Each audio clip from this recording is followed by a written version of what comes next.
حضور علیہ السلام نے ارشاد فرمایا راتوں کو اٹھ اٹھ کے قرآن پڑھو اور قرآن پڑھتے ہوئے رویا کرو، اور فرمایا فَإِن لَمْ تَبْكُوا فَتَبَاكُوا، اگر رونا نہ آئے تو رونے کی کوشش کیا کرو۔ حضرت داتا صاحب فرماتے ہیں اگر کوئی کوشش کرے پھر بھی نہ آئے تو فرماتے ہیں پھر وہ اپنے مقدر پہ رویا کرے کہ وہ کوشش بھی کرتا اتنا پتھر دل ہو گیا کہ اس کے دل میں گداز اور نرمی پیدا نہیں ہوتی، تو پھر وہ اپنے مقدر پہ روئے۔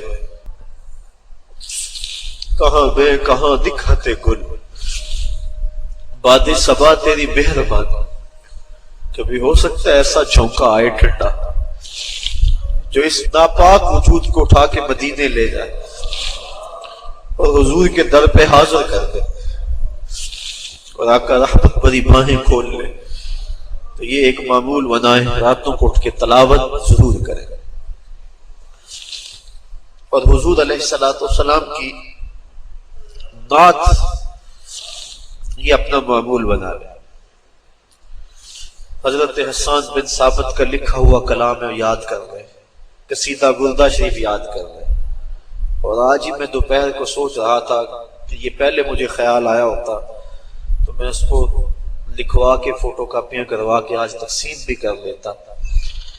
حضرت ام معبد نے رضی اللہ تعالی عنہا نے حضور کا حلیہ بیان کیا ہے، ہزاروں شاعریاں اور نثریں اس کی ایک ایک جملے پہ قربان، وہ لے لے، ہم کوشش کریں گے یہاں سے چھپ جائے، وہ حضور کا حلیہ ایک مرتبہ رات کو پڑھ لیا کرو۔ جو ساتھی نماز نہیں پڑھتے یہ تو بہت بڑی بدبختی ہے۔ امامے کے ساتھ پڑھے ہوئے 2 رکعتیں امامے کے بغیر پڑھی ہوئی 70 رکعتوں کے برابر، یہ کتنی فضیلت ہے۔ کم از کم جمعۃ المبارک کو باندھیں، یہ ہمارا اسلامی کلچر ہے، یہ اسلامی تہذیب ہماری، اس وقت اسلامی کلچر کو مٹانے کے لیے کوشش کی جا رہی ہے، اس لیے ہم اس کا احیاء کریں گے اور پوری قوت کے ساتھ جو ہے مزاحمت کریں گے، اور ہم اپنے عمل سے اسلامی کلچر کی بلندی اور فروغ کا وعدہ کرتے ہیں اپنے عمل سے۔ اور سر پہ پگڑی ہو، سنت سجی ہو اور انسان نظر جھکا کے بازار سے گزر جائے، یہ بھی ایک تبلیغ ہے، نہ کچھ کہے نہ تبلیغ کرے، حلیہ یہ ایک تبلیغ ہے۔ امام محمد بن حسن شیبانی جب سر پہ سفید امامہ، سنت کا جامہ، گھوڑے پہ سوار اور بصرہ آئے، یہودی سائی جو مناظرے کے لیے تیار تھے، جب انہوں نے امام محمد کے چمکتے ہوئے چہرے کو دیکھا، حضور کی سنت کا یہ پیکر دیکھا، تو جو مناظر تھا اس نے کلمہ پڑھنا شروع کر دیا۔ تو مسلمانوں نے کہا تم مناظرہ کرنے آئے تھے اور تم کلمہ پڑھ رہے ہو؟ تو اس نے جواباً کہا میں جب مسلمانوں کے امام محمد کو دیکھا، ان کے چمکتے ہوئے چہرے، روشن پیشانی، سر پہ امامہ، سنت کا جامہ دیکھا، تو میں نے کہا مسلمانوں کا چھوٹا محمد اتنی شان والا ہے، بڑا محمد کیسا ہوگا؟ یہ شان ہے خدمت گاروں کی، سرکار کا عالم کیا ہوگا؟ کہا چھوٹا محمد اتنی شان والا ہے، بڑا محمد کیسا ہوگا؟ اپنے کردار کو ستھرا رکھیں، نظر کی حفاظت بہت ضروری ہے۔